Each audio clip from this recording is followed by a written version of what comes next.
ದಿನಾಂಕ 24/4/2026 ಉದ್ಯೋಗ ಮೇಳದಿಂದ ಯುವಕರಿಗೆ ಅನುಕೂಲ. Doctor CN Ashwathnarayan.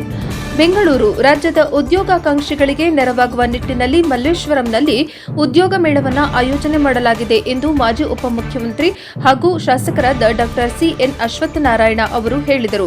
ಮಲ್ಲೇಶ್ವರದ ಎಸ್ಎಚ್ವಿಎನ್ಎಂ ಪದವಿ ಪೂರ್ವ ಕಾಲೇಜಿನಲ್ಲಿ ಹಮ್ಮಿಕೊಂಡಿದ್ದ ಯುವೋತ್ಸವ ಕಾರ್ಯಕ್ರಮದಲ್ಲಿ ಮಾತನಾಡಿದ ಅವರು, ಉದ್ಯೋಗಾಕಾಂಕ್ಷಿಗಳಿಗೆ ಉದ್ಯೋಗ ಪಡೆಯಲು ಹಾಗೂ ಅವರಿಗೆ ನೆರವಾಗಲು ಇಂತಹ ಮೇಳಗಳು ಸಹಕಾರಿಯಾಗಿವೆ. ವಿದ್ಯಾರ್ಥಿಗಳಿಗೆ ಕೆರಿಯರ್ ಗೈಡೆನ್ಸ್ ನೀಡಲಾಗುವುದು. ನಮ್ಮ ಈ ಕಾರ್ಯಕ್ರಮಕ್ಕೆ ಹಲವಾರು ಸಂಸ್ಥೆಗಳು ಕೈಜೋಡಿಸಿವೆ ಎಂದು ಹೇಳಿದರು. ಉದ್ಯೋಗಾಕಾಂಕ್ಷಿಗಳಿಗೆ ಉದ್ಯೋಗ ದೊರೆತರೆ ಸದೃಢ ಸಮಾಜ ಕಟ್ಟಲು ಸಾಧ್ಯವಿದೆ.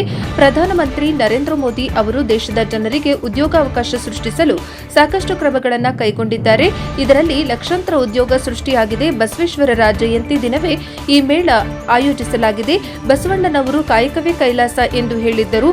ಅವರು ಹೇಳಿದಂತೆ ಸಮಾನತೆಯ ಸಮಾಜ ಕಟ್ಟಲು ಬದ್ಧರಾಗೋಣ ಎಂದರು. ವರದಿ ವೇದಮೂರ್ತಿ, ಎನ್ಕೆಎಸ್ ಟಿವಿ 4 ಬೆಂಗಳೂರು.